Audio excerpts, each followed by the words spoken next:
Okay. And then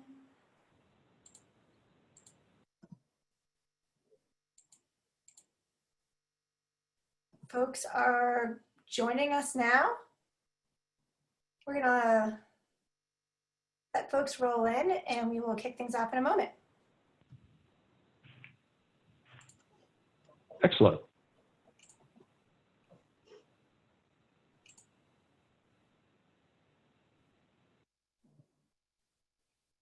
Okay.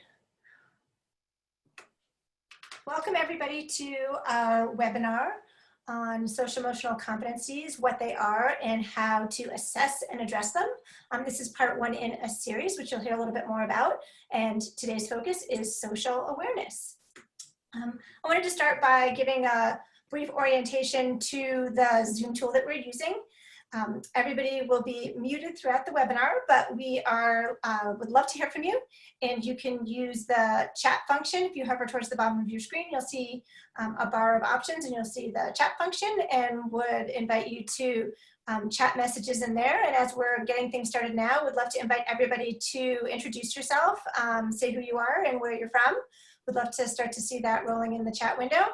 And throughout the webinar, if you have questions, we also invite you to chat, add those to the chat window, or you can also use the Q&A tool, and we will queue up questions for various points, and definitely at the end of the webinar as well, and we'll hope to be able to get to all your questions then.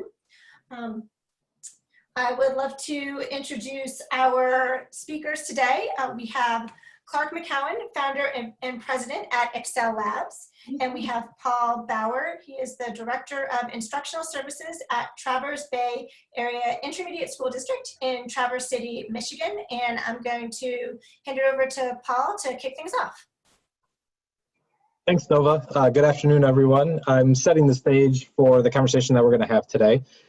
This conversation came as a result of Traverse Bay Area Intermediate School District's efforts in supporting our local districts around providing specific supports and guidance around improving the socially emotional health of students over time, specifically tied to our state standards. And so through that work, we started looking at some of the existing infrastructures that included things like office discipline referrals and classroom management from a teacher evaluation perspective, and really started to recognize the need to be more formalized in our approach to attending to the state adopted SEL standards, which in the state of Michigan occurred around 2017. With that effort and looking at the standards, we recognized we needed a more direct assessment to uncover where are opportunities to enhance our classroom instruction, to support to the greatest extent possible where students were at, and then to provide guidance into the adults on how we might close the gap, if you will, or attend to the needs of the students more formally through a tiered approach. So with that, we started our partnerships with Clark and SELweb to begin collecting up that information, and this was our first year of launching this. And so we are now at the point where the specificity of the standards aligned with our direct assessment is really providing us more concrete and actionable steps that will allow better system improvement. So with that, that is the rationale to how this conversation started. I'll hand that over to Clark to begin the conversation. Thanks, Paul, and thank you all for being here today. I'm really thrilled to have the chance to speak with you about SEL competencies, to talk about what they are, and to talk about how to assess them and address them. I just want to start by building on what Paul said. The context for me for this kind of presentation is really that I've done assessment development for a long time, and xSEL Labs offers evidence-based SEL, social emotional competence assessments. And I'm involved in the field in a number of ways to try to improve practice and support high-quality practice in school systems.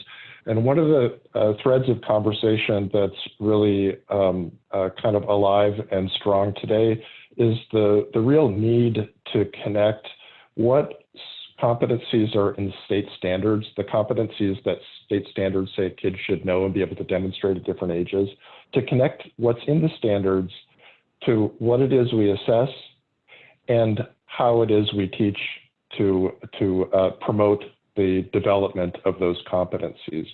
So the idea of linking standards to assessment to instruction, I think is a really key next step for the field.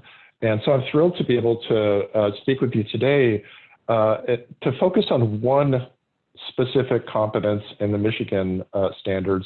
And I know many of you are not from Michigan, and I appreciate your joining us. I do think this is going to be relevant to everybody because this particular standard is part of the standards everywhere, and that is social awareness. Now, this is how Michigan describes the competencies that kids should be able to know and be able to demonstrate around social awareness. And so I bet this looks familiar because it is part of the CASEL model, and these very same kinds of competencies are reflected in virtually all of the states that have adopted standards. We're going to focus today specifically on 3A, demonstrate awareness of other people's emotions and perspectives, and 3D, can read social cues and respond constructively. So we're really going to dig into two very specific competencies. And what I hope that you'll get by the end of this is a concrete sense of what the competency is and how it looks in the lives of children, and by the way, in your own lives. How it is we can both formally and informally assess children's level of social awareness or level of this competence, and how it is both through explicit instruction and informal instruction we can nurture these competencies in the lives of students. So let's start by we're going to start by talking about why these competencies matter. Before we jump into that though, Nova, I want us to do the first poll.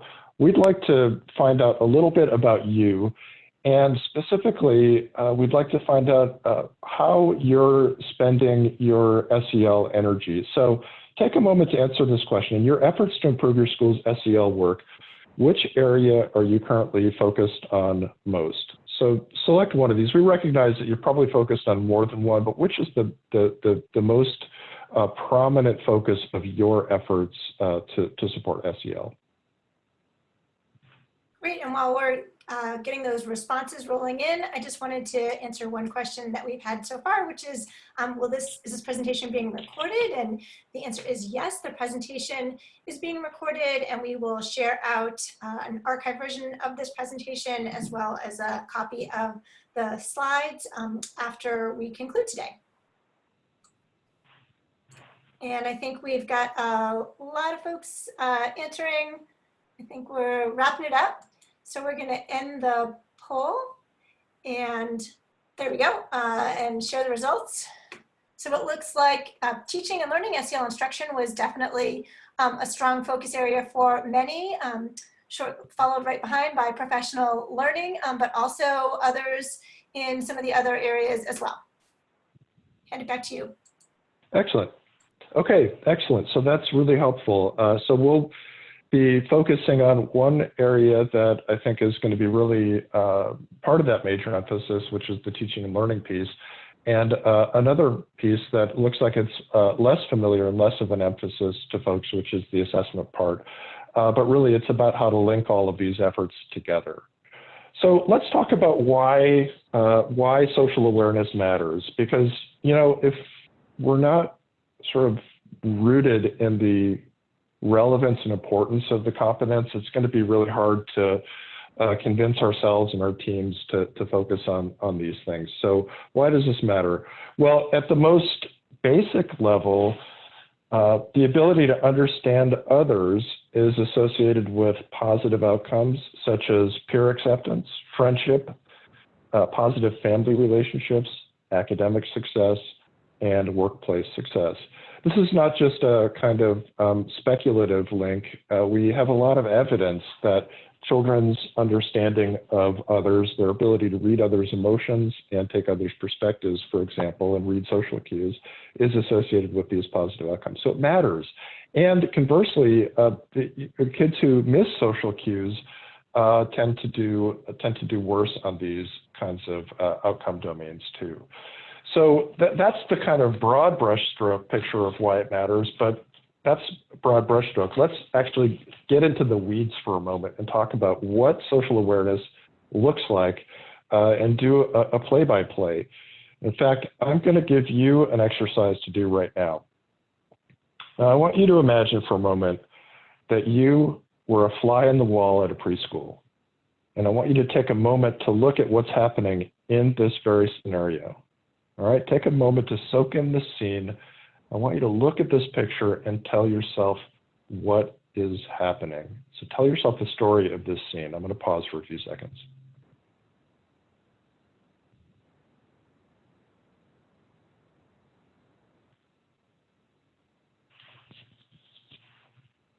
Okay, if we were actually in the room together, I'd ask you to say what it is you imagined is going on here. And you can type it in the chat window if you want to. But whatever story you told yourself about what's happening here originated from your ability to read social cues, your ability to read facial expressions, body language, and other cues, and your ability to make inferences about the perspectives of other people. So whatever you told yourself was going on here was an example of using standards 3A and 3D. You actually used the social awareness competence in constructing your understanding of this scene. So this is, I want to anchor this in what we're doing right now and what you do all the time when you're interacting with others. You're always reading people's emotions. You're always taking their perspectives, sometimes accurately, sometimes not, but it's part of the human condition and it's something that you can teach and get better at. So, okay, so you've been a fly in the wall. You imagined what's going on here. Let's actually do a play-by-play and look at what did take place in this scene. So this child with the striped shirt politely requested to play with this toy or thing, whatever it is in this child's hand. This child listened to the child and understood the request. But he wants to keep playing with the toy and he's struggling to stay calm because he wants to play with it and he's asking to play with it. Dilemma, okay? In response, he displays anger on his face, not intentionally, it just happens. He's showing anger and frustration. This child notices the anger and frustration on this child's face, reads the social cue. He understands then that this boy wants to keep his toy. He wants to keep the toy at the same time, and he wants to keep the peace. So he suggests, well, let's go play with the blocks. He feels angry, but he decides wisely against hitting this child, and they go off to play with the blocks. All right, so that happened, I did that in slow-mo. That happened over the course of 7 seconds. And look how many things had to go right to make this interaction turn out well, okay? And look how many things could have gone wrong to make this a negative interaction. One of the key competencies these children both used in this exchange, this brief exchange, was their ability to read each other's emotions and intentions. And if anybody had gotten it wrong, the whole interaction could have gone terribly awry very quickly. And you're educators, so you know that sometimes it does go terribly awry quickly. So this is just, I really want to, I'm doing this to really anchor us in the live and warm experience of social awareness. It's not just an abstraction. It's not just a cold skill to be taught. It's something that's lived every day and that's really, really important to our ability to interact effectively with each other and be successful at school and elsewhere. Now I'm going to give you a homework assignment. Oh, that's the wrong direction. Let me give you a homework assignment. I want you to pick an interaction with a spouse, a child, a friend, over the course of the next 24 hours. You're having a conversation with someone. I want you to, as you're having this conversation, as you're having this interaction, be mindful of how much or how little you're reading what they're feeling and how you're doing it. What are the things that the behaviors that they're showing you that tell you what your spouse, your child, whoever is feeling? I want you to notice that. I also want you to notice how much or how little you understand of their point of view. Okay, so understanding somebody else's emotions doesn't necessarily tell you much about their intentions, their beliefs, or their thoughts. So as you're having this interaction, what are they feeling and how do you know it? And then what are they thinking and how do you know it? Could you, for example, finish their sentence? I don't recommend that you do that. It can make spouses very angry. But could you, if you had to, finish their sentence? That gives you a sense of whether you're in their mindset. Can you see what they intend and believe and think, even if you see it differently? If you're not sure, reflect back to them what you think they mean and intend and ask them if they got it right. Now, these are kind of basic homework assignments, but it's a way for us to check in with ourselves about the regular and routine use of these competencies that we're expecting to nurture in our students. They're muscles that need to be exercised to be strong, and that doesn't end at the end of high school. It's true all the way through adulthood. So I'm just encouraging you to root your understanding of this particular competency in your own experience. Okay, so let's go to something very concrete for a moment, which is how to assess social awareness. We're going to talk about how to assess social awareness.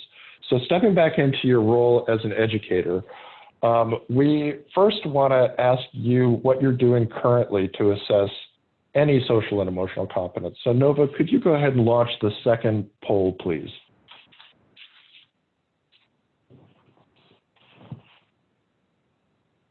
Okay, so we want to know, how is your school or district measuring student progress towards developing social and emotional competencies? Are you doing this with, I think that should be an assessment tool. Are you doing it informally, or are you not currently assessing social and emotional competence? So the first option is assessment tool, the second is informally, the third is not currently assessing. So take a moment to answer that so we have a sense of where everybody is at in the assessment process.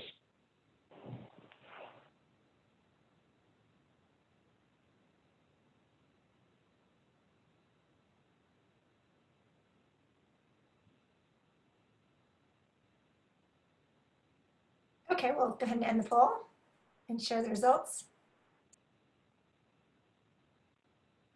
So it looks okay, like, it looks like, yeah, go ahead, Nova. despite the typo, sorry about that, everybody. With an assessment tool, the highest number of folks are actually using an assessment tool. That should be. Many folks are also doing something informally, and a large number of folks are not quite there yet with assessing competencies. Okay. Thanks, Nova, and thank you to the audience for responding to this. Very interesting. I actually had a hypothesis before the poll closed that the numbers would be much more heavily weighted to not currently assessing this or informally, because with the first poll, I believe it was only 8% of respondents said that that assessment was the major emphasis. So it's nice to see the variety in your experiences. So let's talk a little bit. Some of you have some experience clearly in how to assess social and emotional competencies. Let's talk a little bit more about that, if I can get my slide to advance. Okay, so how do you assess, for example, demonstrating awareness of other people's emotions and perspectives and the ability to read social cues and respond constructively? Let's start by talking about formal strategies for assessing these competencies. So I'm going to show you some examples of our assessment, which is called SELweb, which spans kindergarten to 6th grade. We have an early elementary version that's for kindergarten to 3rd grade, and a late elementary version that's for 4th to 6th grade. And SELweb is a method of directly assessing social and emotional competencies. And one of the modules is measures children's emotion recognition, which maps on to the competence of being able to read others' emotions. So for SELweb Early Elementary, our K-3 system, children look at faces and say whether the person is happy, sad, angry, scared, or just okay. Now, there are 20 faces that kids look at. Each one of them is a little subtler in its expression than others. And there's a right and a wrong answer to all of the faces. So it's a lot like a reading or a math test, only instead of reading and math, there's social and emotional content. So this gets at children's skill at reading faces. For our late elementary assessment, 4th to 6th grade, children start to understand that people can feel a mix of emotions or a more complex social emotion like pride, embarrassment, or guilt. So we tell children about a variety of situations where someone might feel a mix of emotions or a more complex social emotion, and ask them to select all of the things the person would feel in that situation. So again, we're asking kids to demonstrate their competence by solving challenging tasks, which is a direct assessment approach. Okay, so this is one way to get at this standard of emotion recognition. Now, what about social perspective taking, the ability to understand someone else's point of view? So to get at social perspective taking for both early elementary and late elementary, children hear illustrated and narrated stories about commonplace situations like, for example, birthday parties. And then they answer questions about a story character's actions or words. And to get the questions right, children have to understand the intention of one of the speakers. So they really have to understand what was in the mind of one of the characters in the story. And so this is, again, a way to directly assess children's ability to understand other people's point of view. And for early elementary, the stories are quite simple. There's one question per story. For late elementary, the stories are still simple, but there are multiple scenes in each story, and we ask questions throughout the story to get at children's understanding of what's going on in the minds of the characters. Okay, so this is an example of a formal way to measure both emotion recognition and social perspective taking. So what does that give you, and how can you use it? Well, SELweb yields scores as follows. So the early elementary assessment, this is a norm referenced assessment, so you get a score for emotion recognition. An average score is 100, the standard deviation is 15. Same with social perspective taking, you get a score for social perspective taking too. So those scores are available. And then for late elementary, these two modules, emotion recognition, perspective taking, are quite highly correlated. So we developed a single score that is about understanding others' emotions and perspectives. Okay, so what do you do with that? Well, let's take a look at, for example, a classroom and a score report and talk a little bit about how one can use those assessments. So this is, if we looked at this score report, this shows you the percentage of students who score well above average, in the average range, a little below average, and well below average, both overall. And then in terms of a number of different competencies SELweb's designed to assess. But today we're just going to focus on the two that correspond to standards 3A and 3B, emotion recognition and social perspective taking. Now you can see that for this classroom of 26 students, when you look at these two competencies that correspond to the standards, more students are doing well in terms of reading cues about emotion, and more students are struggling around social perspective taking. So you could use this information to guide what you focus on in terms of competency instruction. Okay, so that gives you a sense of a formal strategy, a formal score report that you get that could guide both what you do and then over time how students are progressing if you reassessed after a period of instruction. Now let's talk a little bit about informal assessment strategies, because for something like SELweb, you can do it 2, maybe 3 times in the year, much like you would use benchmark reading and math assessments. But you want to have a sense of students' social awareness skills throughout the school year, not just at the beginning and at the end. So what are the informal strategies that one could adopt? Well, you could integrate social awareness assessment with literacy fairly straightforwardly by asking students, for example, to describe the feelings and thoughts of characters in stories. And you can do this all the way from early elementary when the teacher is reading to students through high school when students are reading themselves. It's exercising a muscle that's both important for literacy and for social understanding. It would be fairly straightforward to integrate both the informal assessment and instruction of social awareness with, say, morning meetings. If you're checking in with students in the morning, one can have kids say what another person might be feeling or thinking, and sort of prompt kids to read each other's emotions and perspectives and give them feedback as a way both to teach, but also to get a sense of how well kids are able to do this.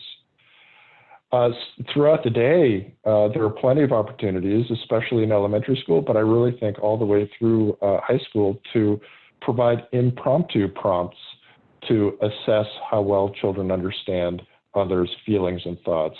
You know, if kids get into a conflict or having an intense conversation, you can have them pause it and ask each of them how they think the other person is feeling and ask them how they know it. That's just a very simple example of a way to get a sense of how well kids are reading others' emotions and intentions in the heat of the moment. And to get at social perspective taking, the question of why a person did what they did often gives you a sense of how well they're able to understand other people's intentions and asking them how they can tell that that's why they did it. So there are lots of ways, both formally through formal instruction, through formal assessment and informal assessment, to get a handle on these standards, how well kids are developing these competencies.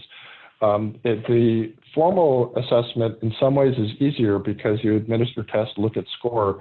The informal assessment, I think, requires developing habits of mind and practice to be able to do this kind of assessment in an ongoing way. Okay, so let's take a moment now. So shifting gears from assessment to intervention. So we've talked some about ways to both formally and informally assess social awareness. Let's talk about how to address social awareness. How can we promote this competence in our students through intentional actions? Now, Nova, let's launch the third poll, which really has to do with what all of you are currently doing to teach social and emotional learning.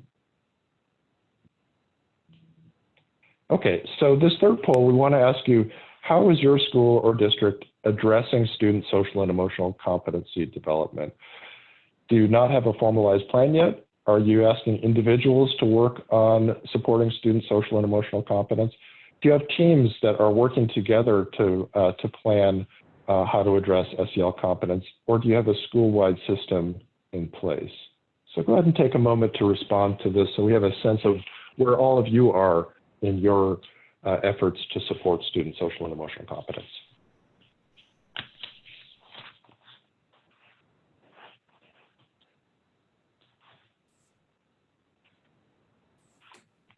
Okay, great. It looks like we have a lot of folks who are working on this in teams at their school or district, and then evenly split after that, those who don't have a formalized plan yet are working on this as individuals or do have a school-wide system in place. Okay, I couldn't actually see the response to the poll, Nova, but you did such a beautiful job of describing it that I think we have a good sense. Oh, there it is. Okay. I'm sorry about that. Good. I said it was sharing, so I'll give everyone a minute to actually see it. It's okay. You really did describe it very well. And just as it was the case with assessment, it looks like people are at different places on this continuum. But it also looks like the kind of modal response is that you know, people are working on it. You're on your way to developing school-wide systems. So I hope that our conversation today helps to advance the conversations you're having in your districts about how to assess and address these competencies. So let's talk about the addressing part. We talked a little bit about formal and informal assessment. How do you teach demonstrating awareness of others' emotions and perspectives? How do you teach reading social cues and responding constructively?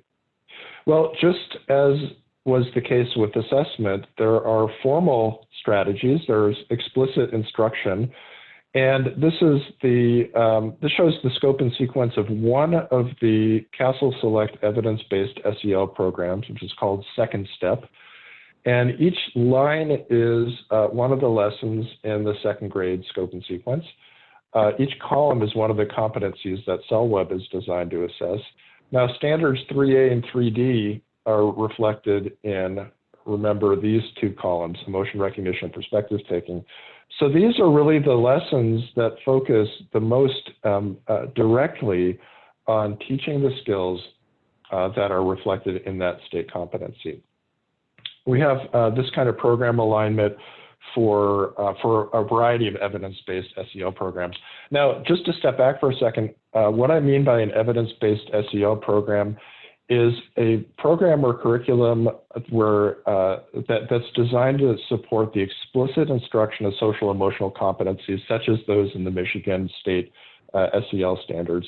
By evidence-based, I mean that there's been a rigorous field trial, either a randomized control trial or strong quasi-experimental design, showing that when students are exposed to the curriculum, that they show benefits that are greater than students who are not exposed to that curriculum. If you're not familiar with it, CASEL, the Collaborative for Academic, Social, and Emotional Learning, has program guides that list a variety of evidence-based SEL programs, and they summarize the things like the evidence of efficacy and the kinds of program elements. So if you're in this process of saying, hey, we're thinking about an SEL program, we're not quite sure which one fits us best, I strongly recommend that you go to CASEL and look at the program guides as a resource for evidence-based. By the way, I'm a big believer in using programs and strategies for which we have strong evidence of efficacy. Now, if you dig into, this is for just the recognizing feelings competence. This is a different program. This is from Sanford Harmony, and each one of these pages is an actual lesson plan. Now, I show you Sanford Harmony's lesson plans because they're freely available on the Sanford Harmony website, and Sanford Harmony is, I believe, an evidence-based CASEL Select SEL program. So these specific lessons, for example, focus on teaching children how to read and understand others' feelings. So if you're looking for guidance about how you actually do this, well, these are really, really lovely resources that show you how you can establish lessons and routines and structures for teaching kids how to do this. There are also resources that are available for free on the website. These are lessons that are offered by an organization called Centervention, who they give free PDF lesson plans. We actually have some of them linked from our website to Centervention. They're really nice lessons. They're very straightforward and easy to implement. I will say that we don't necessarily have, the thing about any free SEL resource that I would ask you to be mindful of is, what is the evidence in the research literature that it'll actually be effective? We don't know, for example, if Centervention lesson plans being taught in an a la carte way will actually move the needle. Although I believe that Centervention does very high quality work, and the lessons I've seen have research-based strategies in them. Unless you're using an evidence-based program with fidelity, it's kind of hard to know whether you're going to get the kind of program impact you're looking at. But at least as a supplement to the sorts of lessons that you get from an evidence-based program, there are high-quality free resources out there. But it's a situation of buyer beware. The responsibility is on your shoulders to evaluate the quality of those resources and the likelihood that they'll lead to a benefit. Similarly, with social perspective taking, these are lessons from Sanford Harmony. that are designed to promote those same competencies, those social perspective taking competencies. And they're terrific. And you can go to the Sanford Harmony website and create an account and have access to these resources immediately. And there are free resources like those that are provided by Centervention that you can get access to supplement your use of an evidence-based program. Okay, so these are all kind of formal instructional approaches to teaching social emotional competencies, social awareness in particular. I haven't necessarily gone into any of these specific lessons, but I would encourage, I guess the take-home lesson for you is great information, great resources are out there. You're educators, and I think you can take a look at these lesson plans, these scopes and sequences, and make a judgment for yourself about which fits your context best. I would also say that, as was the case with assessment, with instruction, there are and should be lots and lots of opportunities outside of a formal SEL lesson to reinforce these competencies. This is a cover sheet from a report that the Learning Policy Institute published not too long ago. And I really love it because they're basically showing all these different contexts throughout the day. There's a playground, and there's cooperative learning, group projects. There is a reading station. There's quiet reading, and there are other things going on in this classroom. Now, you could imagine, just going back to our play-by-play of that interaction with the preschoolers, that in every one of these micro contexts, there is a lot of emotion recognition going on and a lot of social perspective going on. And sometimes that's going well, and sometimes that's not going well. And so if you're mindful as an educator in any one of these contexts, you can find an opportunity to help students learn to read each other's feelings and take each other's perspectives in a skillful way. For example, if kids get into it on the playground, how might you coach them to understand each other's points of view and feelings a little bit better as part of a problem-solving process? Now, your educators, I think, can come up with all kinds of creative ways that perspective taking and emotion recognition could be reinforced throughout the course of the day.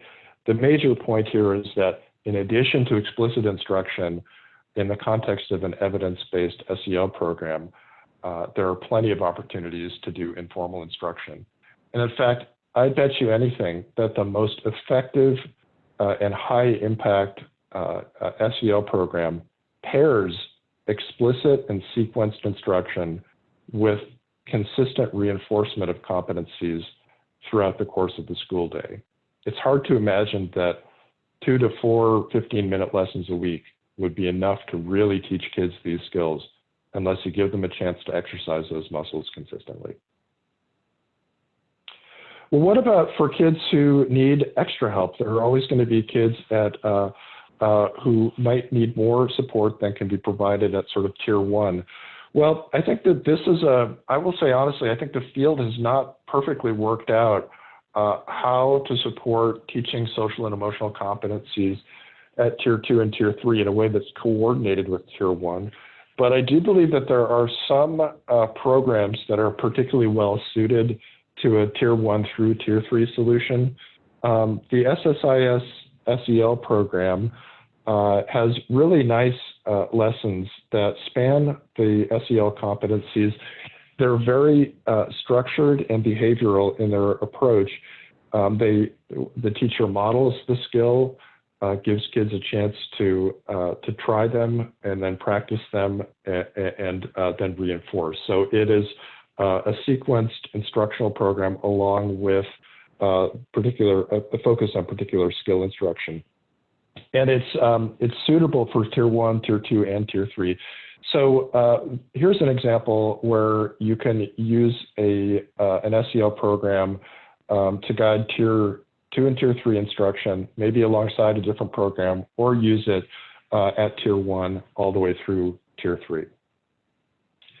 There are also sort of supplementary interventions and programs that I think have some evidence of efficacy that may be helpful. For example, Centervention has developed a program called XooU, which is a computer program where kids basically go through a series of really engaging animated simulations and practice the kinds of social and emotional competencies we're talking about, including social awareness. I think that Centervention would say that they're mostly partnering with schools to use XooU and their other EdTech products as a tier 2 intervention to sort of supplement tier 1 programming for students who need a little bit of extra help. So there are lots of ways to assess and address social awareness and other social and emotional competencies. And I hope that that you found this to be useful to you as you go ahead and engage in the process of planning to support student social and emotional competencies in your settings. I will say a couple of things by way of closing, and then let's have a little bit of time for discussion. One is that this is the first in a series, and so every Thursday this time for the next few weeks we'll be having a similar conversation, and each week we'll focus on a different competence in the Michigan standards. But again, the Michigan standards are universally relevant, so I encourage you from other states to consider coming. And the second is that anyone who's interested in getting a certificate of completion, you'll be receiving a follow-up email from one of my colleagues inviting you to get one. And we haven't sort of baked this into the webinar series yet, so you can't just press a button. But if that's something that would be useful and of interest to you, keep your eyes peeled for an email asking you if that's something that you're interested in. Okay, so I'm going to stop here. I would encourage anybody who has any questions or comments, wants to follow up and have a more individualized discussion to contact me. And in the meantime, Paul and Nova, as you've taken a look at the chat box, have you seen any themes or pressing issues emerge that we ought to talk about? I do have a couple, and if I could just bring attention to kind of throughout the theme of this conversation, it's been going back to those standards. So whether that's the assessment or whether that's the curricular resources, really ensuring foundationally you've got good information flow tied to the standards to help make that decision has been really important for us in our implementation. So some questions have come in along. There's a lot of great resources in there. One way to determine, similarly to what we do academically, is we look at the standards and make sure that we have a decision matrix tied to resources available based on what our student data is saying the needs are. That process is really parallel to the selection of appropriate resources for social and emotional supports in schools. So setting the stage for a question for you, Clark. If you could talk a little bit about, your reference was around the elementary level. What is the process or resources that could be considered for middle school and high school students? Mm-hmm. I was afraid somebody would ask that because I, as you probably can tell, am more of an elementary school person. However, I will say a few things. One is that there are more resources available for elementary school. There are some resources available for middle school, and there are fewer resources available for high school, at least when it comes to Tier 1 social and emotional learning, assessment, and explicit instructional resources. We actually are on the cusp of developing a middle school social and emotional competence assessment because we recognize that SEL needs don't go away after elementary school. So we're moving in that direction. In terms of what's available, I would point people to, again, the CASEL program guides, because they do have the evidence-based programs broken out by grade level. And you'll notice it's fairly easy to see. The elementary guide has lots of programs. The middle school guide has a few, and the secondary guide has even fewer. But there are some programs out there.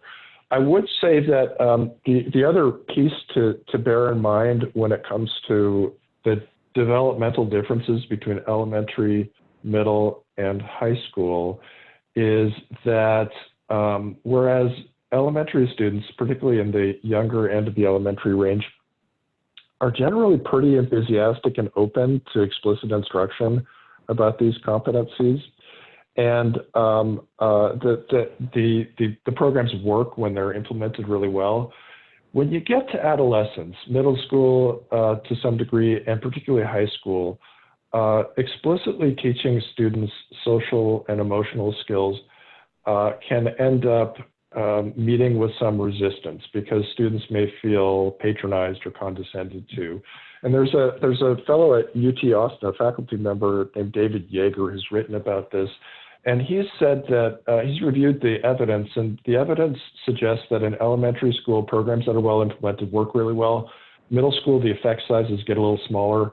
And high school, the effect sizes virtually disappear for explicit instruction, which is not to say we shouldn't do it, but it's to say that the working hypothesis in the field, I think, is that in high school in particular, but to some degree in middle school too, just teaching the competencies in a freestanding lesson may not be the delivery mechanism of choice.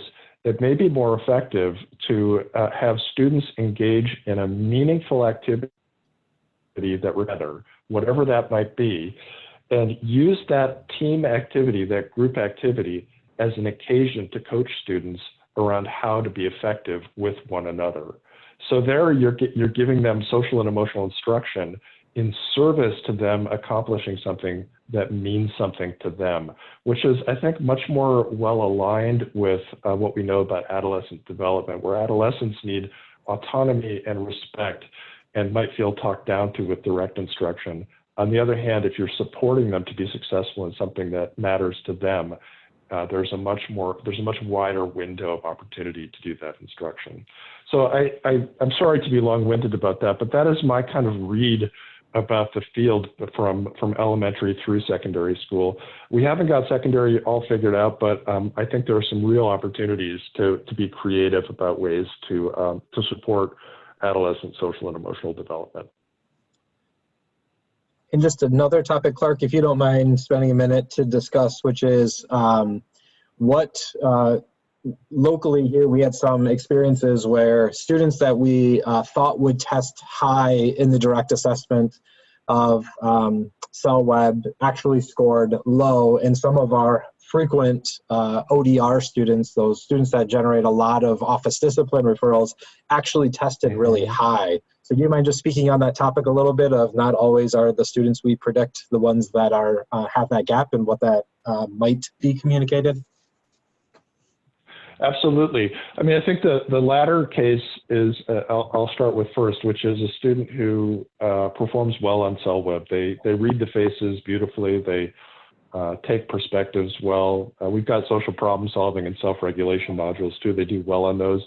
Nevertheless, they're getting a lot of ODRs. They're engaging in a lot of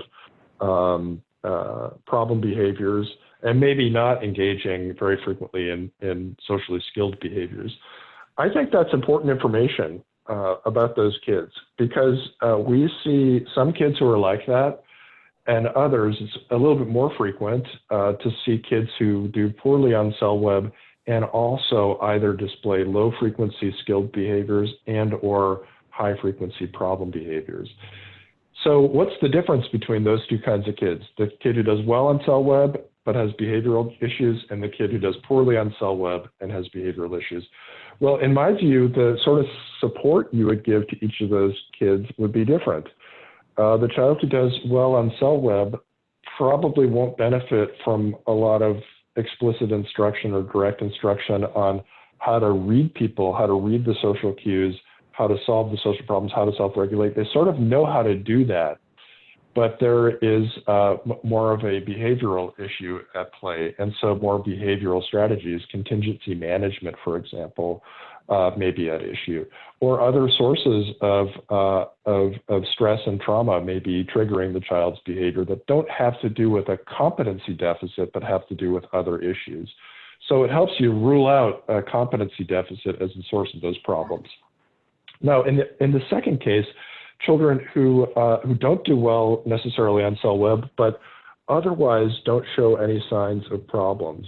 I think that's a really important case because SELweb specifically, and I think this is true of most social and emotional competence assessments, SELweb is not a diagnostic tool or a screener. So you could, if a child scored low, you couldn't say, well, they have a particular disorder or condition, or even that they're necessarily at risk for a particular disorder or condition. So if a child scores low, but there's no other reason to believe they have a problem, then maybe you keep an eye on them.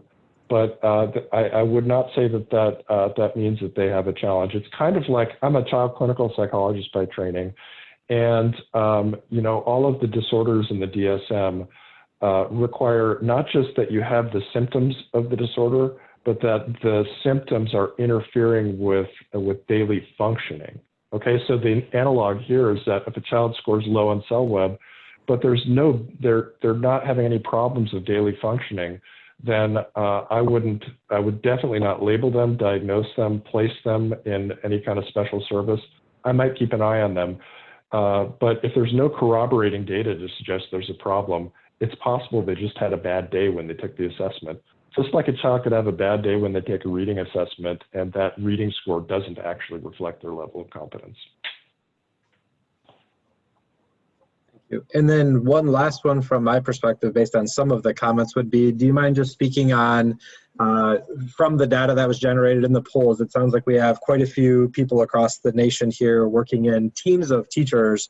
And so when we think about teams of teachers working together and trying to identify appropriate resources, what's the difference between like a direct assessment versus a social skills checklist that a teacher might fill out versus some type of climate and culture survey that might be conducted? Because all of those might be under the anchor of an assessment, but how might the evidence from those sources of assessment generate different adult level activity?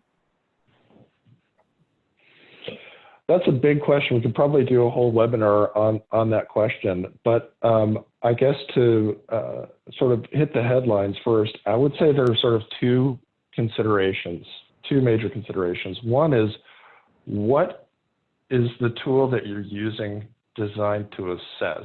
Okay, so there are kind of, in the SEL world, two broad classes of things that we assess. One is social and emotional competencies. And those are the, you know, skills and dispositions that children bring to their interactions. Things that are assessed by SELweb, yes, those are social and emotional competencies. But teacher rating scales, like from the DESA, the SSIS, the BASC, and others, also are designed to measure social and emotional competencies as teachers see them. So the social emotional competence assessments, so are you measuring a competence? Or the second bucket is climate. Now, climate generally refers to students' perceptions, sometimes adults' perceptions of the milieu. So a climate assessment might ask children, how much do they feel how much do they feel safe in their school? How much do they feel that they belong as reflected in their relationships with adults and peers? How much do they feel supported as learners? And that kind of survey then gets aggregated at the classroom or school level to give you a sense of, you know, what percentage of my students feel safe, feel like they belong, and feel like they're getting a lot of instructional support. So those two buckets are different. One is about the student level competencies and skills. One is about the climate that is presumably created by what adults are doing to create the conditions of learning. To me, they're both very important potential sources of information and targets of action, but they guide you to different things. Competence assessments might guide you to how can we understand where the strengths and needs are, and what do we need to focus on to build on those strengths and address those needs.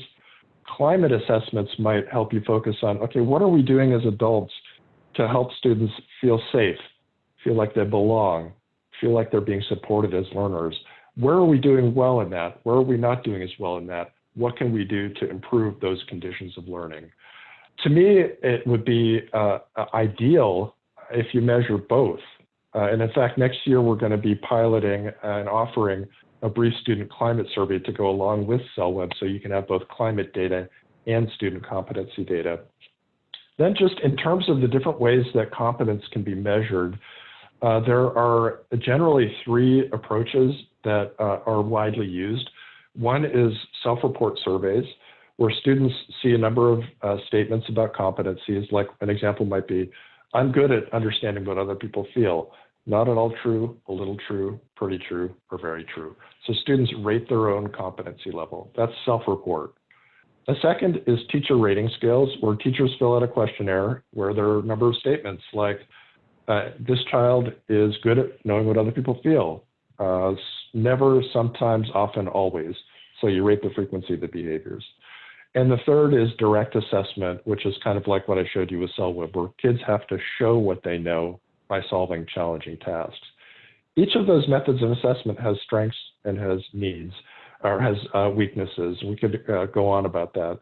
But in my view, teacher rating scales are best at gathering information about observable behaviors. Direct assessment is good at avoiding some of the biases that can come in with self-report and teacher report, especially around things that are hard to see, like how well children can read others' emotions and take others' perspectives. It's hard to see that from the outside. And self-report is best for like beliefs and attitudes, like growth mindset. How much I believe that my skill is going to be influenced by my effort is a belief I have about the nature of intelligence, and the only way to get at that is to ask me. So different methods are suited to different kinds of competencies that we're going to assess. And then finally, I think there's the goal of assessment, which is really, really important. A lot of people in talking about SEL assessment use the word screener and use that very loosely. I think of a screener as a brief assessment, like a teacher rating scale, that's designed to identify kids who are at risk of a disorder and who need further evaluation to determine whether they have a deficit. That's a particular kind of assessment goal. Let's take a different assessment goal. Well, I want to assess students' competencies, their math competencies, their reading competencies, their social and emotional competencies, so I know what to teach to whom in my classroom. That's more of a kind of formative assessment or assessment to guide instructional planning goal. Very, very different than the first one. And I would encourage everybody on this webinar to be very mindful and explicit about the goal of assessment, and in particular, what decisions do you plan to make based on your assessment data, whatever that is, whether it's a teacher rating scale about competency, a student survey about climate. What are you going to do with that assessment data? And also, what are you not going to do? So for example, here's an extreme example. Maybe you say, we're going to assess student competencies to guide instruction, but then later there's a kind of drift in use, and you decide, well, we're going to use it to evaluate teacher performance. Well, that's a goal drift that can have real consequences. So I think in the best case scenario, you have a kind of charter that says, we're going to use the assessment data for A, B, and C. We're not going to use it for D, E, and F.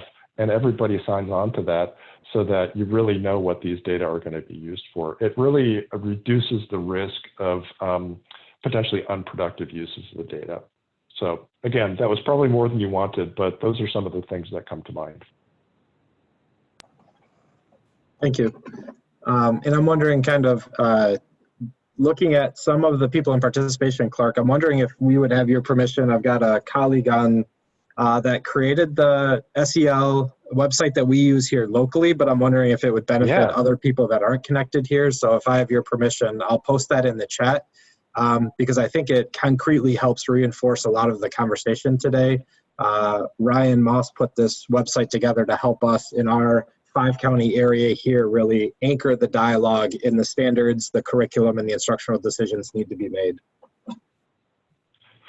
That sounds great, Paul. And you know, it makes me think that in an upcoming webinar in the not too distant future, it would be really, really great if you walked the audience through the ways that you guys have put into practice linking standards, assessment, and other resources, because you've been so creative about that. I think it could serve as a real model for others to think about ways to link these different kinds of activities themselves. Okay. Well, it's posted in the chat for everyone outside of the Traverse Bay Area Intermediate School District. So if that's a resource that helps you, feel free to use it, and we'll make sure contact information's there. But it's all the intellectual property, if you will, all goes back to Clark and what we've been able to generate there. So great. Well, we're reaching our end of our webinar, and so I wanted to thank our two panelists, Clark and Paul, for sharing all this great information with everybody, and let you know once again that the archive version of this webinar will be available, and we'll send that out to everybody who was on the call and those who registered and weren't able to participate live today, as well as these slides. And thanks for everybody who submitted questions and helped make our program today really interactive. And if you have additional questions that you didn't get to ask or that haven't been answered yet, please do follow up with us. You can see Clark's email there on the screen, and also we'll be sending up a follow-up email, and you're welcome to reply to that as well. Thank you all. Thanks, everybody. We'll see you next week, hopefully.